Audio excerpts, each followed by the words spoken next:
வணக்கம். இந்த ஒரு சிறப்பான தொகுப்பிற்கு உங்களை நான் வரவேற்கிறேன்.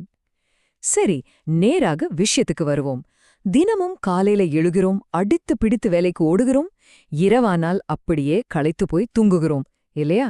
இந்த ஒரு மிஷின் மாதிரியான வாழ்க்கையில நாம உண்மையிலேயே எதை நோக்கி இவ்வளவு வேகமா ஓடிட்டு இருக்கோம்னு எப்போதாவது ஒரு நிமிஷம் நின்னு நிதானமா யோசிச்சு பார்த்திருக்கீங்களா? ஓகே, இத பத்தி கொஞ்சம் ஆழமா பார்க்கலாம். உங்களோட அந்த அன்றாட சோர்வ கொஞ்சம் மனசுல நினைச்சு பாருங்களேன். நாம எல்லாருமே ஏதோ ஒரு இலக்க நோக்கி தொடர்ந்து ஓடிக்கிட்டே தான் இருக்கிறோம். ஆனா அந்த ஓட்டம் உண்மையிலேயே எதற்காக? முடிவில்லாத செல்வத்தை அப்படியே சேர்த்துக்கிட்டே போறது மட்டும்தான் நம்ம வாழ்க்கையோட ஒரே நோக்கமா? பணத்தின் பின்னால் ஓடுவது மட்டுமே வாழ்க்கையா? கண்டிப்பா இது நம்ம மனசாட்சியே உழுக்கக்கூடிய ஒரு கேள்வி இல்லையா?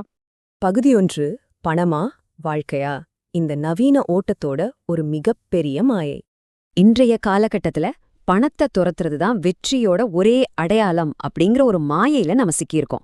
ஆனா இத கொஞ்சம் அமைதியா கவனிங்க. பணத்தின் பின்னால் ஓடுவது மட்டுமே வாழ்க்கை அல்ல. அதாவது பணம்ங்கிறது வாழ்க்கையை ஓட்டுறதுக்கான ஒரு கருவி, அவ்வளவுதான்.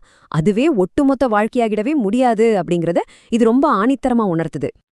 அடுத்து பகுதி 2, சமுதாய சிந்தனை. அதாவது நம்ம குறுகிய வட்டத்திலிருந்து பார்வைய கொஞ்சம் வெளியில விரிவுபடுத்துறது. இந்த இடத்துல தான் ஒரு சுவாரஸ்யமான விஷயமே இருக்கு.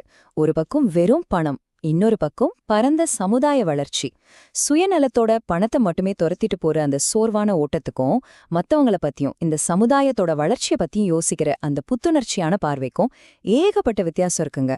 பணத்தை மட்டும் தேடும்போது நாம தனிமைப்படுறோம், ரொம்பவே சோர்வடைகிறோம். ஆனா சமுதாயத்தை பத்தி சிந்திக்கும் போது நாம் ஒரு மாபெரும் நோக்கத்தோட அங்கமா மாறிடுறோம். இப்போ இந்த மொத்த விஷயத்தோட ஆணி வேருக்கே வந்துட்டோம். இந்த வரிய நான் கொஞ்சம் மெதுவாவே படிக்கிறேன். இதோட ஆழத்தை அப்படியே உள்வாங்கிக்கோங்க. பணத்தின் பின்னால் ஓடுவது மட்டுமே வாழ்க்கை அல்ல. பணத்தை தாண்டி சமுதாயத்தின் வளர்ச்சி குறித்து சிந்திக்கத் தொடங்கினால் உடல் மட்டுமின்றி உள்ளமும் இளமையாக மாறும். வாவ்! இது சும்மா சாதாரண வார்த்தைகள் கிடையாதுங்க. இது ஒரு மிகப்பெரிய வாழ்க்கை தத்துவம். இது எப்படி வேலை செய்யுதுன்னு ஒரு 3 படியா பாப்போம். முதல் படி, பணத்தை தாண்டி பார்க்கணும். 2வது படி, சமுதாய வளர்ச்சி குறித்து சிந்திக்க தொடங்கணும். சரி, இப்படி செஞ்சா என்ன நடக்கும்? அதுதான் 3வது படி, இளமையான உடலையும் உள்ளத்தையும் பெறுவது. சிம்பிளா சொல்லணும்னா, உங்களோட மனநிலையை நீங்க மாத்திக்கிட்டா அதுவே உங்களுக்கு எவ்வளவு பெரிய பரிசை கொடுக்குதுன்னு பாருங்களேன். பகுதி 3, முழுமையான இளமை. சமுதாயத்துக்காக சிந்திப்பதாலா நம்ம உடலுக்கும் உள்ளத்துக்கும் கிடைக்கிற அந்த இறுதி வெகுமதி?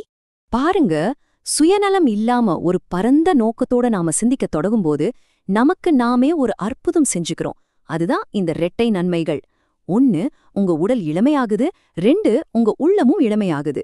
ஆமாங்க, நம்ம மன அழுத்தமெல்லாம் குறைஞ்சு ஒரு புது எனர்ஜி பிறக்கும்போது அது ஆட்டோமேட்டிக்கா உங்க உடம்புலயும் வெளிப்படும். வெளியுலக நோக்கி நாம காட்டுற அந்த பாசிட்டிவ் எண்ணங்கள் நமக்குள்ளேயே எப்படி ஒரு முழுமையான புத்துணர்ச்சி உருவாக்குதுன்னு இது ரொம்ப அழகா காட்டுது இல்லையா? நாம இந்த தொகுப்போட இறுதிக்கு வந்துட்டோம். இப்போ உங்களை நீங்களே கேட்டுக்க வேண்டிய ஒரு மிக முக்கியமான கேள்வி இதுதான். இன்னைக்கு நீங்க படத்துக்காக ஓடிட்டு இருக்கீங்களா அல்லது சமுதாயத்துக்காக சிந்திக்கிறீங்களா?